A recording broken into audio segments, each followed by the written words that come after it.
ایک صاحب کی شادی ہوئی، انہیں نرم و نازک لڑکیاں بہت پسند تھیں. انہوں نے شادی کی تو ایک ایسی عورت سے شادی ہو گئی جس کے ہاتھ پاؤں بھی بڑے بھاری بھاری تھے اور قد کاٹ والی عورت تھی. تو انہیں بڑی تکلیف ہوئی کہ میں نے تو کسی اور عورت کو چاہا تھا اور یہاں پہ صورتحال یہ ہے کہ یعنی میری شادی ایک ایسی عورت سے ہو گئی. لیکن ناگواری کے ساتھ چلتے رہے. کچھ دنوں کے کچھ ہی عرصے کے بعد ان کا ایکسیڈنٹ ہو گیا. ایکسیڈنٹ بھی ایسا ہوا کہ وہ کچھ بھی کرنے کے قابل نہ رہے. اب اس عورت نے گھریلو ذمہ داریاں بھی نبھائیں، لیکن گھر سے باہر وہ کمانے کے لیے بھی نکلتی اور شوہر کے ساتھ اس نے سلوک بھی کرتی. پھر تو اسے اللہ کی بات کا بہت یقین آیا کہ ہو سکتا ہے تمہیں ایک عورت ناپسند ہو، لیکن اللہ نے اس میں تمہارے لیے بہت زیادہ بھلائی لکھ رکھی ہو. تو یہ انسان نہیں سمجھ سکتا، اللہ تعالیٰ بہتر جانتا ہے کہ اللہ تعالیٰ نے کس کے لیے کس میں بھلائی رکھ دی ہے. اس لیے کبھی نکاح کے بعد عورت کو کراہت کے ساتھ اپنے ساتھ نہیں رکھنا چاہیے، اس میں خیر کے پہلو تلاش کرنے چاہیے. ایک خاتون نے مجھ سے کہا کہ میرے ہسبینڈ جس وقت اپنے لیے ڈریسز لے کے آتے ہیں تو ایک ایک شرٹ اتنی قیمتی ہوتی ہے، اتنے قیمتی پرفیوم، ہر ایک چیز انتہائی خوبصورت، انتہائی ان کی چوائس اچھی ہے، لیکن جس وقت ہمارے لیے لینے کی باری آتی ہے تو ہم شاید 20ویں کیٹیگری میں بھی نہیں آتے جس نوعیت کے وہ اپنے لیے چیزیں پسند کرتے ہیں. مجھ سے انہوں نے سوال یہ کیا تھا کہ کیا کسی نفیس ذوق رکھنے والے کا معاملہ ایسا ہو سکتا ہے کہ اس کا ذوق اپنے لیے تو نفیس ہو لیکن اپنے گھر والوں کے حق میں ویسا نفیس نہ ہو؟ تو یا رسول اللہ صلی اللہ علیہ وسلم کی حدیث سے یہ پتہ چلتا ہے کہ جب تم پہنو تو اسے بھی پہناؤ، جب تم کھاؤ تو اسے بھی کھلاؤ، یعنی اپنے برابر کا سمجھو. جو کچھ اپنے لیے پسند کرتے ہو اس کے لیے بھی پسند کرو. اور کتنا انصاف ہے نا، اور اس انصاف کی جزا کتنی بڑی ہے. الحمدللہ رسول اللہ صلی اللہ علیہ وسلم نے فرمایا آدمی اپنی بیوی کو جو کچھ دے گا وہ صدقہ ہوگا، جو کچھ بھی دے گا. وہ رب کتنا مہربان ہے کہ ایک مرد کے دل کو کس طرح سے عورت کے لیے خرچ کرنے کے لیے تیار کیا ہے کہ آپ دو گے وہ آپ کی جانب سے صدقہ ہو جائے گا. آپ کو بیوی کا حق ادا کرنے کا بھی اجر ملے گا، لیکن اللہ تعالیٰ آپ کو صدقے کا ثواب دے گا. دوسری اہم بات یہ ہے کہ بیوی کو جو حق حاصل ہے کہ بیوی کو وقت دیا جائے. نارملی آپ دیکھیں کہ بیوی کے پاس وہ وقت ہوتا ہے جس وقت میں شوہر موبائل پہ باتیں کرتے رہتے ہیں یا ٹی وی دیکھتے ہیں یا یہ ہے کہ فیس بک پہ لگے ہوئے ہوتے ہیں، یا یعنی اس دوران ایون اب کھانا بھی محفوظ نہیں رہ گیا. اور یہ لیے ہمیں اپنے گھروں کی طرف توجہ کرنی چاہیے، جس کی وجہ سے بہت زیادہ تکالیف پیدا ہو رہی ہیں. کہ آپ کا ناشتہ ہے یا رات کا کھانا. نارملی لنچ پہ لوگ کم اکٹھے ہوتے ہیں، لیکن لوگ کھانا کھانے بھی بیٹھتے ہیں تب بھی موبائل نہیں چھوڑتے، تب بھی یعنی دماغ کہیں اور ہی الجھا ہوا ہے.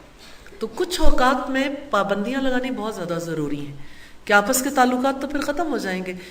آپ امیجن کریں کہ جو بالکل قریب بیٹھے ہوئے ان سے کوئی تعلق نہیں اور یعنی سینکڑوں میل دور بیٹھے ہوئے لوگوں کے ساتھ تعلقات رکھنے میں انسان اتنا کانشیس ہے کہ کسی نے کیا پوسٹ لگا دی ہے، اس وقت کیا ہو گیا. تو کچھ بھی نہیں ہوگا اگر آپ کھانا کھا لیں گے اتنی دیر میں، دنیا میں کوئی بہت بڑی تبدیلی نہیں آ جائے گی، اور اگر آ بھی گئی تو کوئی بات نہیں، بعد میں کوپ کر لیجیے گا.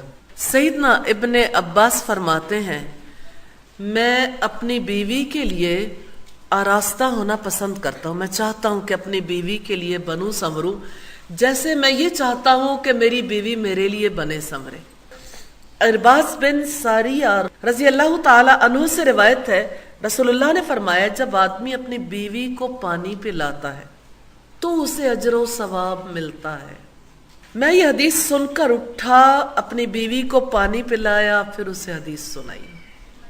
بہت ہی پیاری حدیث ہے. کتنا سادہ ہے ہمارا دین، کتنا آسان ہے اور کتنا زیادہ انسانی تعلقات میں خوشگواریت پیدا کرنے والا ہے.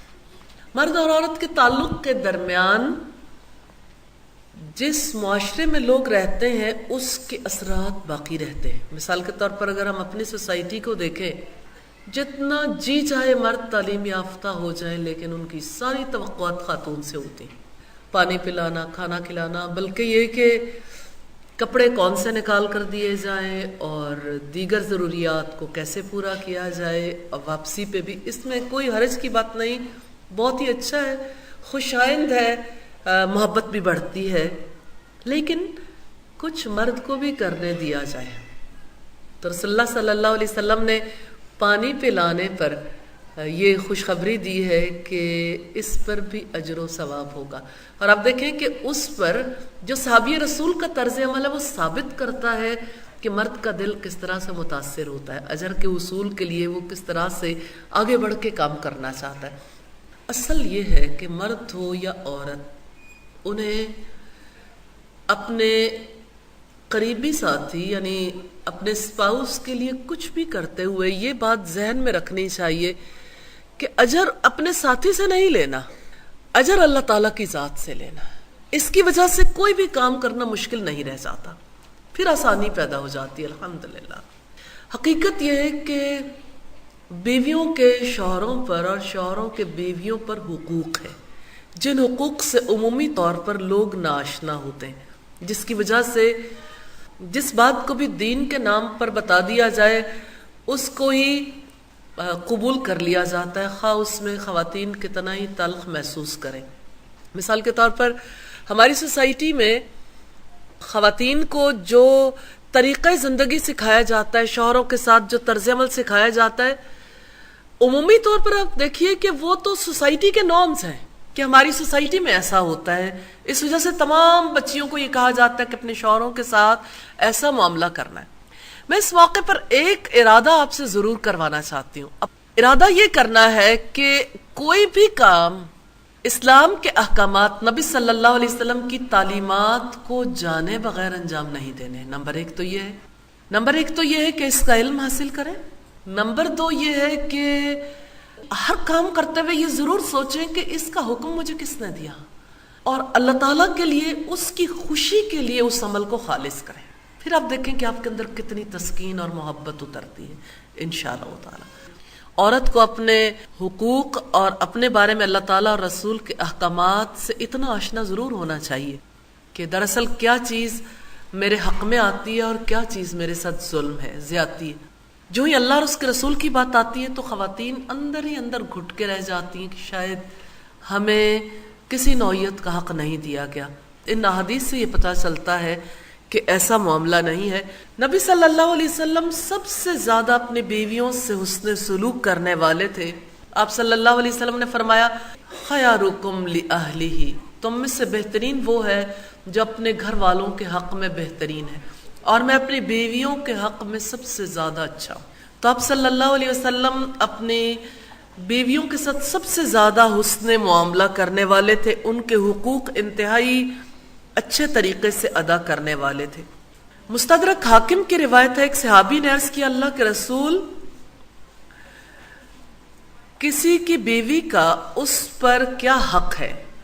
فرمایا جب تم کھاؤ تو اسے بھی کھلاؤ، جب تم پہنو تو اسے بھی پہناؤ، اور دیکھو اس کے چہرے پر مت مارو اور اس سے بری بات مت کہو، اور گھر کے علاوہ کہیں اسے تنہا نہ چھوڑو۔